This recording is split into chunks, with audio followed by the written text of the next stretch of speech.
अस्सलाम वालेकुम। Welcome to EMD gate by Zahid. Hybridization part 2। आज की वीडियो में हम हाइब्रिडाइजेशन में sp2 हाइब्रिडाइजेशन की डेफिनेशन, एक्सप्लेनेशन और sp2 hybridization of boron trifluoride और इथीन का स्ट्रक्चर डिस्कस करेंगे। तो चलिए पहले टॉपिक अगर नेम को ही डिस्कस करें, व्हाट इज़ हाइब्रिडाइजेशन। तो मैं इससे पहले जो पार्ट 1 है उसमें इसका नेम कंप्लीट डिस्कस कर चुका हूँ, लेकिन जल्दी से अगर बताता चलूँ व्हाट इज़ हाइब्रिडाइजेशन, तो हम जानते हैं it is the mixing of something, कोई चीज़ों का मिक्स होना है। जैसे पहली वीडियो में एग्जांपल दी थी बनाना शेक और मैंगो शेक का मिक्स होना, आगे जाके भी देता हूँ यही एग्जांपल।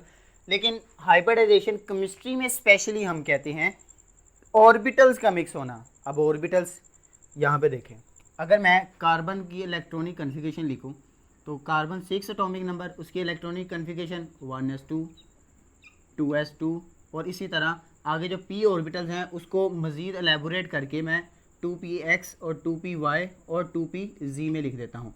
टोटल 6 इलेक्ट्रॉन होने चाहिए एटॉमिक नंबर के मुताबिक, तो 2 4 5 6 ये यहाँ पे कंप्लीट हो जाते हैं। अब यहाँ पे ये स्टेट जो है वो ग्राउंड स्टेट है, लेकिन अब कार्बन जो है वो टेट्रावेलेंसी शो करता है, लेकिन जाहिर क्या हो रहा है कि दो जो हैं वो ऑर्बिटल्स खाली हैं। असल में कार्बन जब एक्साइटेड स्टेट में जाता है तो एक्साइटेड स्टेट में कार्बन जो है वो 1s2 2s2 इसी तरह 2px 2py और 2pz, ये वाला जो एक इलेक्ट्रॉन है इनमें से मूव करके यहाँ पे आ जाता है। यहाँ पे बचा एक, यहाँ पे एक और एक यहाँ पे आ गया। तो अब मुझे बताएं, यहाँ पे जब ट्रांसफ़र होके यहाँ पे चला गया तो यहाँ पे एक बचा, तो टोटल कितने ऑर्बिटल जो हैं वो खाली हो गए? 1 2 3 4। तो इस तरह दिस इज़ द रीज़न। ये शॉर्ट क्वेश्चन भी यहाँ पे इंपॉर्टेंट, मैं स्टार लगा देता हूँ, क्लियर हो गया कि वाई कार्बन जो है शोज टेट्रावेलेंसी। तो ये MCQs यहाँ पे क्लियर होता है। अब मुझे एक बात बताएं, क्या ये s ऑर्बिटल नहीं? s ऑर्बिटल है, एंड ये तीनों कौन से हैं? p orbital. अब हुआ क्या कि अगर ये एक s ये p, तीन p ऑर्बिटल्स आपस में मिले तो ये सारे इंटरमिक्स हो गए, these orbitals intermix and forms equal energy states, जिनको हम नेम देने के लिए sp3 का नाम दे दिया। क्यों sp3 का नाम दिया? क्योंकि एक s है और तीन p हैं। इसमें अगर 100 से रेशियो बनाए तो s जो है वो 25% बनेगा और p जो है ईच p, MCQs क्लियर करें यहाँ पे, अगर पूछे ईच p तो ये भी 25 है, ये भी 25 है, ये भी 25 है। अगर वैसे p का पूछे तो p 75% होगा। ये इंपॉर्टेंट MCQs MD गाइड के दो यहाँ पे क्लियर हो गए। पहले एक शॉर्ट क्वेश्चन डिस्कस किया, फिर दो MCQs हो गए। लेकिन हमने पढ़नी है sp2 हाइब्रिडाइजेशन। sp2 हाइब्रिडाइजेशन यहाँ पे देखें, मैं यहाँ पे लिखता हूँ sp2 हाइब्रिडाइजेशन। sp2 हाइब्रिडाइजेशन में अब नाम से जाहिर है sp3 था तो एक s 3p, यहाँ पे है sp2, वेरी गुड, एक s और 2p। अब यहाँ पे is equal to sp2 hybridisation बनेगा। अब एक s है, दो p है, 100 में से अगर रेशियो निकालें तो एवरेज जो है वो 33 पॉइंट समथिंग है, तो ये भी 33, ये भी 33, ये भी 33, तो देखिए तो टोटल ये एवरेज जो है वो 67 जो है बनती है। अगेन वही, अगर पूछे 1p तो 33.5 यानी इस तरह का आता है, लेकिन यहाँ पे 33 तो दोनों ऐड करेंगे 0.5 तो 67 बन गया। तो ये चौथा MCQ था आज की वीडियो का। अब इसकी एग्जांपल जो हैं, मज़ीद एग्जांपल मैं डिस्कस करता हूँ। सबसे पहले मैं इसके एंगल और ज्योमेट्री भी डिस्कस करूँगा, लेकिन मैं सबसे पहले BF3 का स्ट्रक्चर डिस्कस करना चाहूँगा, बोरॉन ट्राईफ्लोराइड। स्ट्रक्चर डिस्कस करने से पहले यहाँ पे वापस आइए। जैसे कार्बन का हमने लिखा इलेक्ट्रॉनिक कन्फिगरेशन, इसी तरह बोरॉन की इलेक्ट्रॉनिक कन्फिगरेशन भी लिखनी है।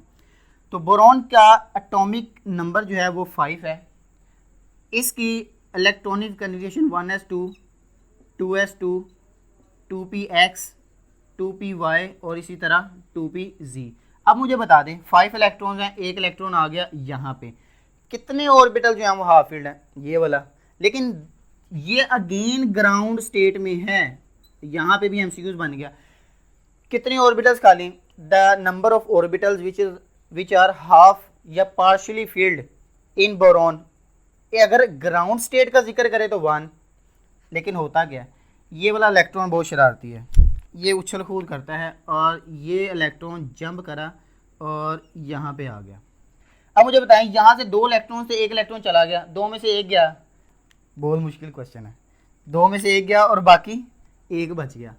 तो बोरॉन 5 जब this is called excited state, excited state में क्या हुआ कि 1s2 2s 2px 2py और 2pz, यहाँ पे इलेक्ट्रॉन पहले ही था, यहाँ से 1 इलेक्ट्रॉन बाकी बच गया और 1 इलेक्ट्रॉन यहाँ पे आ गया। अब मुझे बता दें कितने इलेक्ट्रॉन खाली हो गए, 1 s है 2 p है, ये कंडीशन बन रही है, 1 s 2 p, तो क्या इसे मैं sp2 हाइब्रिडाइजेशन कह रहा हूँ। अब इस केस में क्या होगा कि ये वाला p, ये वाला p, ये वाला p इंटरमिक्स होंगे, जो नए ऑर्बिटल्स बनेंगे वो बनेंगे sp2 ऑर्बिटल, ये भी sp2 ऑर्बिटल और ये भी जो है वो sp2 ऑर्बिटल बनेगा, यानी 3 sp2 ऑर्बिटल्स बन गए। अब मुझे एक बात बताएं, मैं वापस वही वाले एग्जांपल पे चलता हूँ जो मैंने बताया पहली वीडियो में बताई थी। यहाँ पे समझिए कि जो एक s है ना, इसको बनाना शेक समझ लें, और p जो है ना, ये जस्ट एक कॉमन लाइन से एग्जांपल है, इससे ज़्यादा क्लैरिटी होगी, मैंने पहले भी दी। अगर बनाना शेक 1 गिलास है और जो हमारे पास मैंगो शेक वो 2 गिलास है, 3 गिलास टोटल हुए, एक जग में इकट्ठे कर लिए, मिक्स करके वापस ग्लासेस में पोर आउट कर दिए। जब ग्लासेस में वापस डाले, क्या हर गिलास अभी भी 3 हैं, लेकिन अब क्या है, अगर पहले बनाना वाला था सिर्फ बनाना, अब हर गिलास में 3 हिस्सों में से एक हिस्सा जो है वो बनाना का होगा और 2 हिस्से मैंगो के होंगे, क्योंकि 2 गिलास मैंगो के थे। इसी तरह हर एक में रेशियो सेम होगी, यानी कि बनाना जो है वो 33% होगा, जैसे यहाँ पे था s 33% और p जो है वो 35 यानी टोटल जो है वो 67% होगा। तो यहाँ पे देखें, अच्छा ये जब इंटरमिक्स हो गए, सेम एनर्जी स्टेट वाले ये ऑर्बिटल्स बन गए। अब फ्लोरीन देखें, BF3 जिक्र करना ना, तो फ्लोरीन की अगर मैं इलेक्ट्रॉनिक कन्फिगरेशन यहाँ पे लिखूँ तो यहाँ पे लिखते हैं फ्लोरीन के इलेक्ट्रॉनिक कन्फिगरेशन का एटॉमिक नंबर 9, तो 1s2 2s2 2px 2py और 2pz। तो यहाँ पे देखें 2 4 5 6 7 8 9 इलेक्ट्रॉन, कितने ऑर्बिटल जो हैं वो हाफ फील्ड हैं, 1 ऑर्बिटल। अब इसमें और एक्साइटेड स्टेट हो ही नहीं सकती, क्योंकि एक ऑर्बिटल जो है वो सिर्फ एक ही पार्शियली फील्ड है, एक ही हाफ फील्ड है इन केस ऑफ फ्लोरीन। इसी तरह बोरॉन के कितने थे एक्साइटेड स्टेट में, 1 2 3, यानी इसका मतलब इसे 3 इलेक्ट्रॉन और चाहिए। बोरॉन को कितने चाहिए, 1 इलेक्ट्रॉन। अब यहाँ से बात समझ आ रही है ना, बोरॉन का हर एक फ्लोरीन को चाहिए 1 इलेक्ट्रॉन। अगर फर्ज करो कि मैं कहता हूँ इस वाले के साथ एक फ्लोरीन से आगे अटैच हो गया, ये लीजिए फ्लोरीन अटैच हो गया, क्या ये सेटिस्फाई हो गया, बात खत्म होगी। एक और फ्लोरीन आया, वो इस वाले के साथ अटैच हो गया, क्या यहाँ फ्लोरीन अटैच हो गया, ये भी सेटिस्फाई हो गया। अब मुझे बताएं, जब इसके साथ फ्लोरीन अटैच हुआ, ये भी सेटिस्फाई हो गया, तो कितने फ्लोरीन, यहाँ पे तो बिल्कुल खाली है, इसके साथ फ्लोरीन अटैच नहीं हो सकता। ये जो ऑर्बिटल है ये फिर आगे जो है वो हमने पढ़ेंगे, जब डेटिव कोवेलेंट बॉन्ड जो है वो यहाँ से 2 इलेक्ट्रॉन एक्सेप्ट कर लेता है, लेकिन वो अलग टॉपिक है। यहाँ पे कितने फ्लोरीन अटैच हुए, BF3। स्ट्रक्चर में भी देखें टोटल कितने जो हैं वो अटैच हो रहे हैं, BF3। तो यहाँ पे उसके स्ट्रक्चर अब हम ड्रॉ करते हैं। तो स्ट्रक्चर में जाने से पहले मैं अगेन थोड़ी सी बात इस पर करूँगा, क्योंकि हम ये पहले डिस्कस कर चुके हैं कि जो S orbital it is sharp और इसे स्फीयर के फॉर्म में होता है, और जो p ऑर्बिटल्स हैं these are dumbbell shape, dumbbell इस तरह की शेप होती है p ऑर्बिटल्स की। अब इन दोनों का अगर फ्यूज़ करें तो कुछ इस तरह का स्ट्रक्चर बनता है।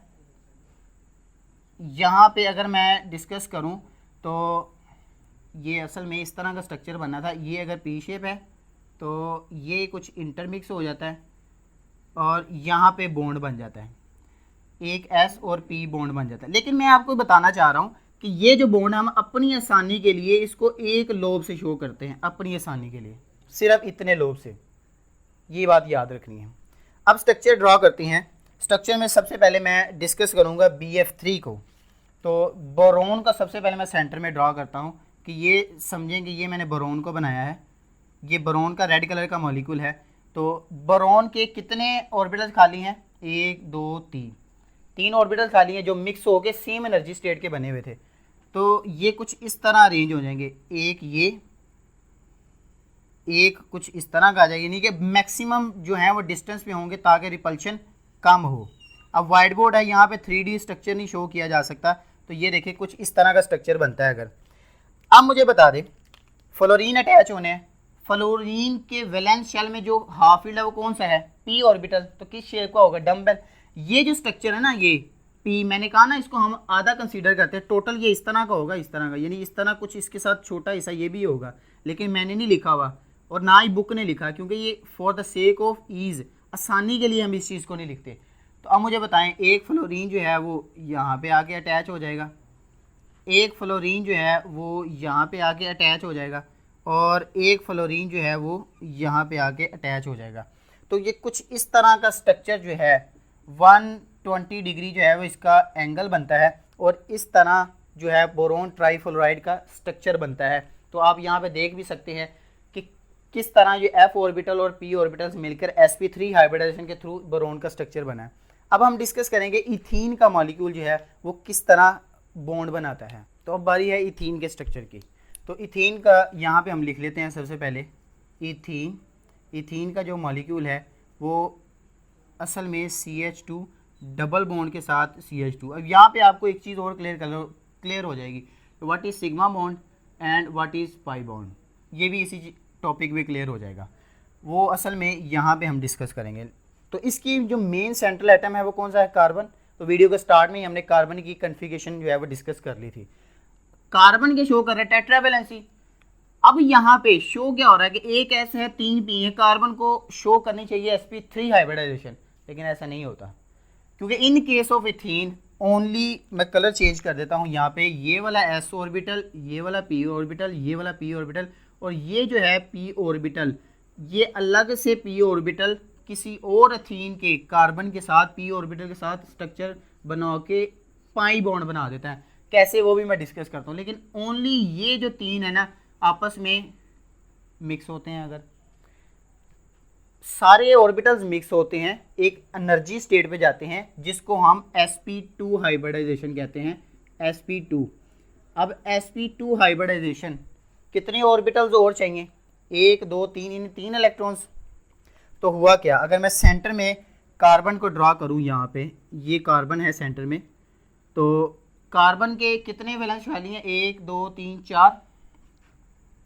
तो यहाँ पे देखें एक ऑर्बिटल कुछ इस तरह का आ जाएगा, ये यहाँ पे ड्रॉ कर देते हैं, और 2 ऑर्बिटल जो हैं वो इस तरह बैकवर्ड आ जाएंगे, और एक ऑर्बिटल जो है वो इस तरह। इसी तरह अगेन कार्बन इस तरफ आएगा, यहाँ पे स्ट्रक्चर इसके साथ बनेगा इथीन का स्ट्रक्चर, यहाँ पे बॉन्ड बनेगा, और ये अपवर्ड, और इसी तरह ये ऑर्बिटल, और यहाँ पे पीछे की तरफ।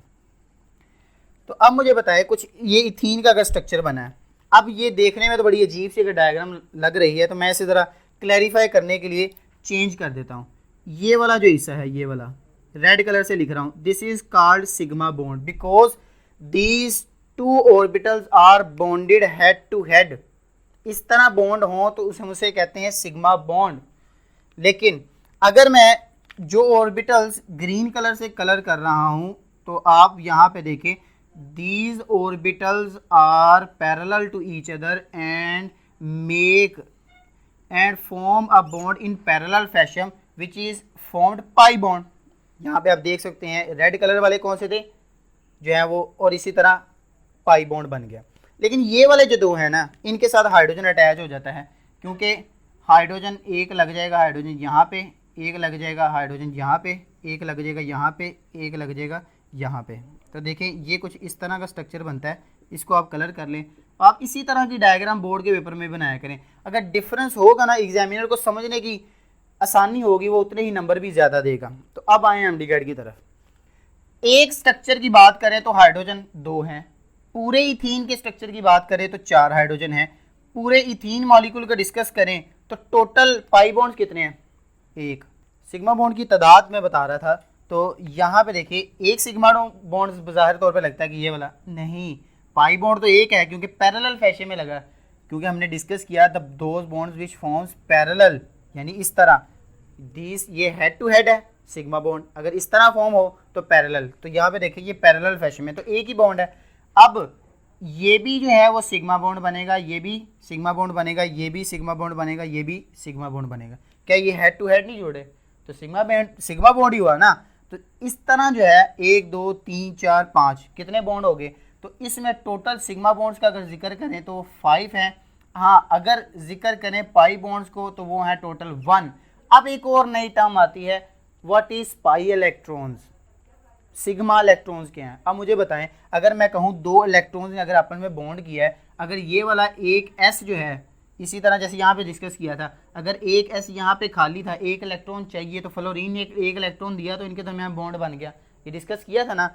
इसी तरह यहाँ पे अगर सिग्मा बॉन्ड बना है तो इसका मतलब एक इलेक्ट्रॉन यहाँ से, एक इलेक्ट्रॉन यहाँ से है।